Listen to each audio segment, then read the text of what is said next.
Okay, folks, we're diving into something most people try to avoid, like a dentist appointment or doing taxes. Oh, no, come on now. It can't be that bad. Well, you know what I mean. Yeah, I get it. We're talking about terms of service. The dreaded fine print. But hold on, this isn't just any terms of service. Oh. We're talking Meta. All right, now you have my attention. Yeah, they're updated terms for 2025. The rules of the road for Facebook Messenger, all those Meta products, really. Right, except Instagram. They've got their own separate thing. They like to do their own thing over there. So for everyone who actually wants to understand what they're agreeing to when they use Facebook. And let's be real, most of us just click accept without a second thought. Guilty as charged. Haha, me too. But today, we're going to break it all down. Sounds good to me. I'm excited to see what's changed. Me too. Think of it this way. Right. Meta's throwing this massive digital party right. They're providing the space, the connections, the music. But like any good party, there are some house rules. Exactly. To help us navigate those rules, we've got our expert ready to break it all down. All right, let's jump in. What I find interesting is how Meta lays out their side of the deal up front. They define 7 key services they're providing, and it all ties back to their whole mission of building a global community. 7 services. Yeah. Wow. I mean, I know Facebook is more than just sharing vacation photos, but 7 seems like a lot. Right. So beyond the basic liking and posting, they talk about creating personalized experiences. Okay, so that's where the algorithm comes in, right? That's how they decide what shows up in my newsfeed. Exactly. They're carefully crafting what you see based on your activity, your connections, even stuff you do outside of Facebook. Hold on, so they're looking at my activity on other websites too. Now, that's a little creepy. It's all part of building that personalized experience. Think about those friend suggestions or the groups you get invited to. It's all driven by Meta's interpretation of your data. So it's like they're playing matchmaker. Not just for friends, but for content too. Makes you wonder how much control we really have over what we see online. That's a great point. It's this whole filter bubble debate, right? Are we just seeing what they want us to see? Yeah, exactly. It's important to be aware of that, to seek out diverse perspectives and not get stuck in an echo chamber. Absolutely. Now, besides personalized experiences, Meta also emphasizes safety and security as a key service. Okay, so that's like their bouncers at the party, making sure everyone's behaving themselves. Exactly. They're using human moderators and AI to try to keep the platform free from harmful content like hate speech, bullying, scams, all that stuff. I can only imagine what they have to sift through with billions of users. But are they reading all our messages? It all feels a bit Big Brother-ish. It's not about reading every single message, but more about identifying patterns. You know, like a security system that flags suspicious activity. Okay, that makes sense. So it's like they're monitoring the party for troublemakers, not eavesdropping on every conversation. Exactly. Then they also mention their use of advanced technologies. You know, AI, augmented reality, things like that. All right, to make the platform more accessible, maybe even create new ways to interact. Sounds futuristic. Definitely. But let's be real for a minute here. We all know this free digital party has to be funded somehow. Right, because nothing in life is truly free, is it? Yeah. So how does Meta actually make money? The million-dollar question, right. And Meta wants to be very clear on this. Their revenue comes from advertising. They are not selling your data. Wait, really? I thought all those data privacy scandals were about companies like Meta selling our information. That's a common misconception. They're using your data to create targeted ads, things they think you'll be interested in based on, you know, your activity, your preferences, all that.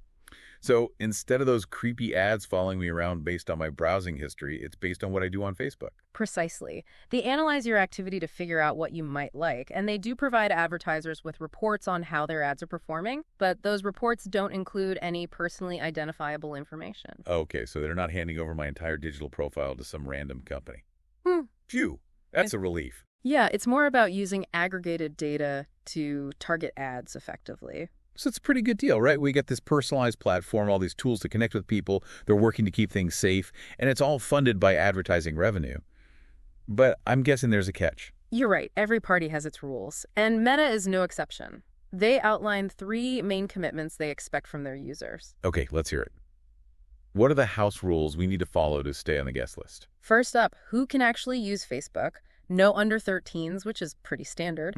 They also ban convicted sex offenders and anyone previously kicked off the platform. Makes sense. Got to keep the party safe and appropriate for everyone. What else? Then there's what you can share and do on the platform. They have a whole section on prohibited content.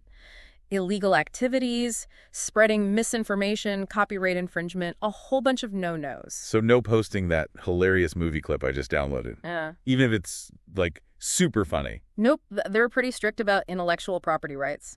Got to make sure everything's legal and above board. So sharing is caring, but stealing someone else's work is a definite party foul. Got it. What's the third commitment? This one's all about the permissions you're granting them. It covers how they can use your content, your name, your profile picture, even your actions on the platform. Okay, now this is where it starts to get a little fuzzy for me. What exactly are we giving them permission to do with all that? First off, they make it clear that you still own all your intellectual property. Your photos, your posts, your videos, all that, it's still yours. Okay, that's good to know. So if it's still mine, what am I giving them permission to do? You're essentially giving them a license to use it. It's non-exclusive, meaning you can still share your stuff elsewhere, but you're allowing Meta to host it, distribute it, modify it, even use it in advertising. Wait, hold on. Use my stuff in advertising. So that video of my dog doing tricks could end up in a commercial for dog treats. It's possible, but they're more likely to use your name and profile picture next to an ad. Like showing your friends that you liked a page related to that dog treat company. It's about leveraging your actions and interests to personalize ads. Okay, so less about my dog becoming a star and more about using my activity to create targeted ads for my friends. Makes more sense. Right. And you always have the right to delete your content. Deleting your account will remove all your posts too. Although there are some exceptions, like if they're legally required to keep certain data or if there's an active investigation. Okay, so not a guarantee of complete digital oblivion, but at least I can remove those embarrassing karaoke videos. What about those automatic updates they're always pushing? Yeah, by using their software, you're agreeing to let them download and install updates automatically. It's to make sure you have the latest features and security stuff. Okay, makes sense. So we've covered the services they provide, the commitments they expect. It's a give and take, but doesn't seem completely crazy. It's all about understanding the terms of the agreement, right? Meta is giving us this free platform with tons of benefits, but they're also collecting data and using it in ways that benefit their business. It's like anything else in life, there's no such thing as a free lunch. Yeah. As users, we have to understand those terms before we hit accept. But speaking of terms, there's a whole section on additional provisions we haven't even touched yet.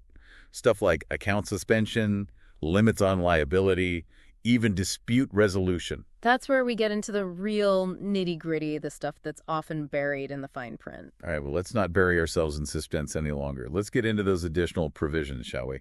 You know that fine print most of us just scroll past? All right, let's unpack it. See what hidden gems we can find. Okay, so first up, Meta's right to update these terms, like whenever they feel like it. Well, they do say they'll give users 30 days notice. Okay, so no sudden rule changes, that's good. Yeah. But what if they do update the terms, and I'm not on board with the changes? You always have the option to just delete your account if you don't like the new rules. They make that very clear. Right, so I'm not trapped. I have a choice. But what about those stories you hear about accounts getting suspended or even terminated? What kind of things could get me in trouble? Well, repeatedly violating their terms, going against their community's standards, that's a big one. So if I keep posting those copyrighted memes, even though I know I shouldn't, I could be risking my account. Exactly. They also might terminate accounts for copyright infringement or if they're legally obligated to, by law enforcement or something. All right, playing by the rules, got it. So what about this section on limits on liability? Sounds kind of scary. It's where they outline, the boundaries of their responsibility. They'll exercise professional diligence, they say, in providing their services and keeping the platform safe. Professional diligence. So are they promising a perfectly happy and safe experience for every user? Not quite. Think of it this way. Imagine you're throwing a party at your house. You do what you can to make sure your guests are safe, right? You clean up any hazards. You might even hire a security guard. But you can't be held responsible for every single thing that might happen, right? Right. You can try to create a safe environment, but you can't control every person or every interaction. Exactly. Yeah. So Meta is saying, hey, we're doing our best to keep things running smoothly, but ultimately we're not responsible for everything that goes on our platform. Makes sense. We're all responsible for our own choices and actions online, just like in the real world. Okay, so what if there was a dispute? Do I have to lawyer up and head to California? No need for that. They have different ways of handling disputes for regular consumers versus like businesses. For us regular folks, it's usually handled in our local jurisdiction. Okay, good, because international litigation is not really my thing. What else is hidden in all this legal jargon? They also mention supplemental terms for specific products and features. Like if you're using Facebook for your business, you got to agree to their commercial terms. And if you're sharing music, well, there are separate music guidelines for that. Wow, so many rules. It's like a choose-your-own-adventure of legal agreements. But I guess it's good they're being transparent about how things work in different situations. Anything else we should know? Oh, yeah. One more interesting thing they mention is this idea of a legacy contact. A legacy contact. Is that like a digital will? Who gets all my cat videos when I'm gone? Not exactly. It's more about who manages your account after you've passed away, if it becomes memorialized. Oh, wow. So they can post updates on my behalf, share memories with my friends and family? Well, they have limited access. They can't post new stuff or read your messages, but they can update your profile picture, respond to friend requests, and even download your data if you've chosen that option. It's kind of bittersweet, isn't it? Thinking about someone managing my digital life after I'm gone, like creating a digital legacy. It's something to think about for sure in our increasingly digital world. Absolutely. So we've covered the services, the commitments, all this fine print, even the concept of digital afterlife. I have to say I feel a lot more informed about what I'm agreeing to when I use Facebook now. That's the goal, isn't it?